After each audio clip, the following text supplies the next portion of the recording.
The 2017 NFL draft class is 5 years into their professional careers, and this class, even outside of the first round, has a lot of the league's premier players today. Of course, it is known for Patrick Mahomes, Deshaun Watson, and Mitch Trubisky, but there are plenty of other elite NFL players from this class.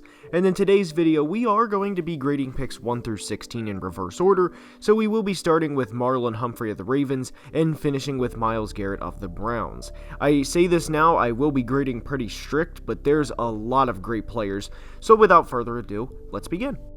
Marlon Humphrey has been one of the league's best corners over the past few years and was one of the last first-round picks of Ravens legendary GM Ozzie Newsome. For the Ravens to snag a current, because he probably will add on to this resume, but a current two-time Pro Bowl corner, one-time first-team All-Pro player at 16 overall is nothing short of what the Ravens were hoping for when they selected him. Marlon is one of the best corners in all of football, and I do believe he is a tad underrated and is an absolute beast. An A+ grade for Marlon.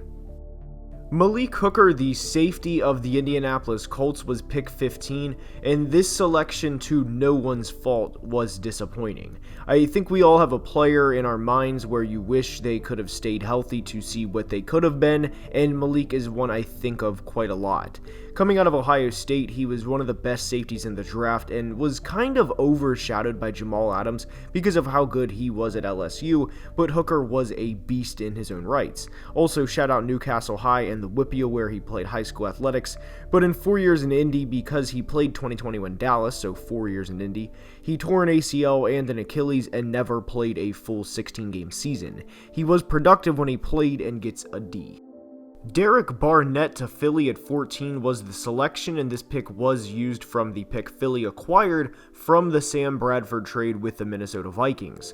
Barnett was supposed to come in and be a good defensive end opposite Brandon Graham, and never quite lived up to the expectations of being a first-round pick. His production hasn't been bad, and first-round picks aren't graded on a pass-fail, so it's not like we say you're either the next J.J. Watt or Solomon Thomas with no middle ground, right?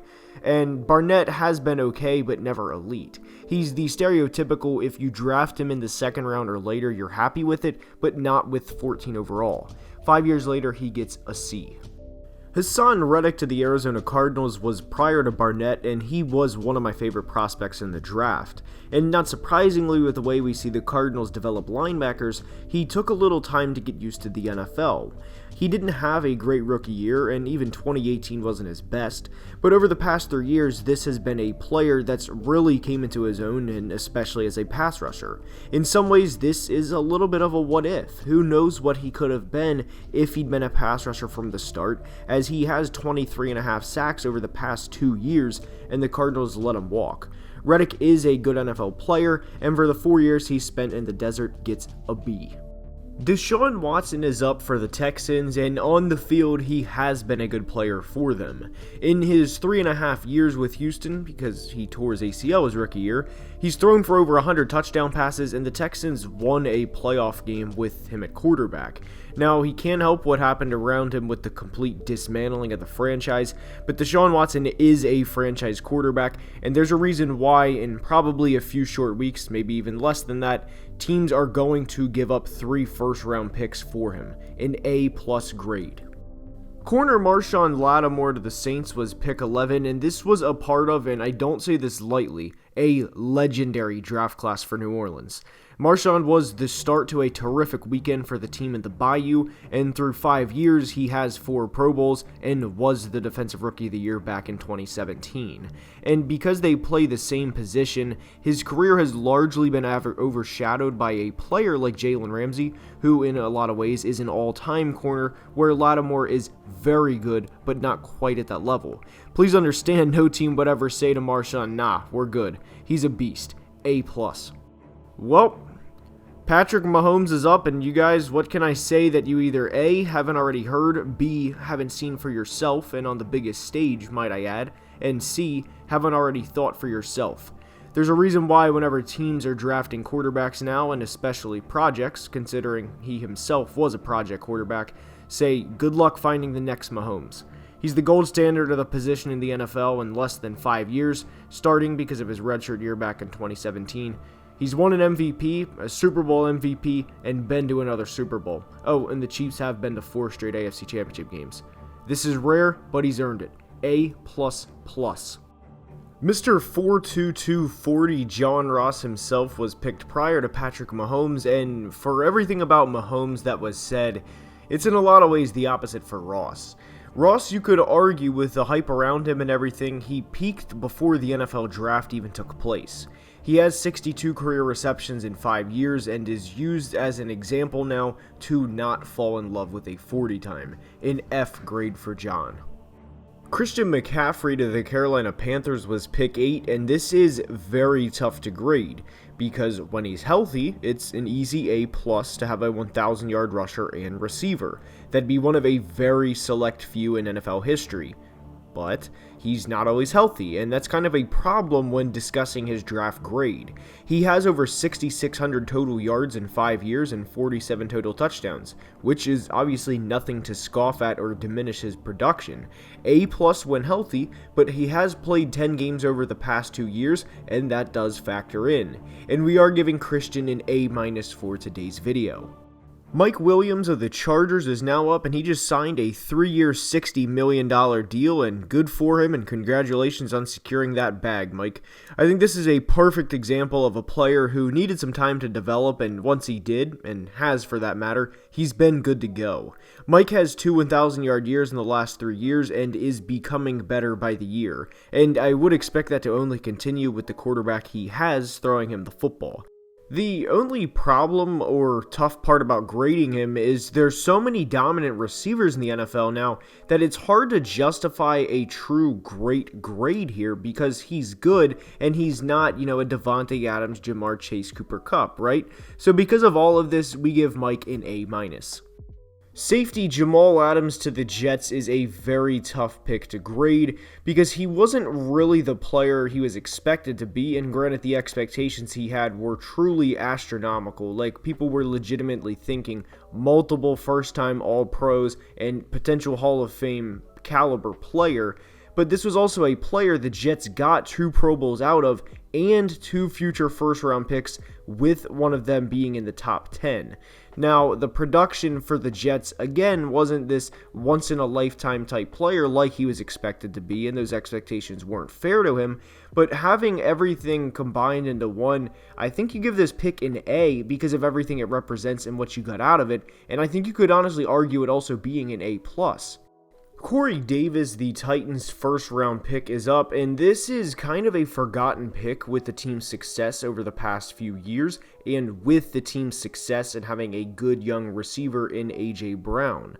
With Corey, though, he never materialized and became the player they hoped he'd be for, as comparison Jamar Chase was also a 5th overall selection. Corey has yet to have a 1,000-yard year, and I don't think he will at this point, and was 4 and out in Nashville and never became the player they wanted him to be. Not a bust by any means because he had a couple 900-yard years, but certainly disappointing relative to where he was selected. A C- grade for Corey. Leonard Fournette to the Jags, a running back with the top 5 pick, was quite the selection at the time because the thought process was to help out Blake Bortles and have a good quarterback and running back duo for a couple of years. And for Leonard's rookie year, they proved everyone right, as along with the help of a good defense, they went to the AFC Championship game and everything was good.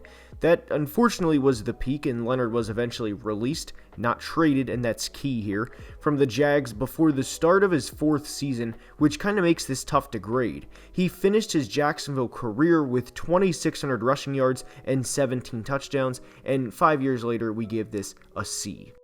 Once upon a time, the San Francisco 49ers selected edge from Stanford, Solomon Thomas, 3rd overall. And this pick in a lot of ways gets shielded because of who was selected immediately before him, but Solomon was supposed to be what Nick Bosa is now, a game-changing defensive end that when you watch the 49ers play, you sit there and think, man, he is taking this game over, and simply put, Solomon was never that player. He finished his 49ers career with 6 sacks in 4 seasons, and this is an easy F. The Chicago Bears traded up for Mitch Trubisky from 3 to 2, and for all of the mockery and memes they get for doing so, Mitch was not as bad as it could have been. Now, I don't think bust is the right word for Mitch, mainly because when I think of a draft bust, I usually think of someone along the lines of Josh Rosen, Jamarcus Russell, people in that area, and not Mitch. And Mitch also had a situation in Chicago that was not favorable to him by any means, and the head coach and GM that selected him are now fired, which I do believe is telling. But also, having said all of this, Mitch wasn't, the quarterbacks that we discussed earlier, and he gets a D+ 5 years later. Myles Garrett is up, and when you select a pass rusher number 1 overall, they have to be a game-changing, franchise-changing player, and Myles is both of those. He's a player, whenever you go on Madden, create a defensive end, make him pretty much 99 everything, muscles out the wazoo, forearms and veins just going everywhere. That's Myles Garrett. He is an absolute beast. He's like an NBA power forward out there sometimes doing legitimate Euro steps on NFL tackles at 275 pounds. Both the Ravens and Bengals got screwed by the 2017 draft because of, Myles, and of course the Steelers later selected TJ Watt. Myles also played a huge part in rebuilding the Browns and will continue to do so, as they are not content with just one playoff win. And perhaps the best compliment you can give a defensive player is they are a player teams game plan around, and Myles is that, A+. And with that being said, that's all I have for today's video. I hope you guys enjoyed, and if you did, now is the time I ask you to please leave a like and subscribe to the channel, because it would truly mean the world. And until next time, please be safe and have a great day. Love you guys.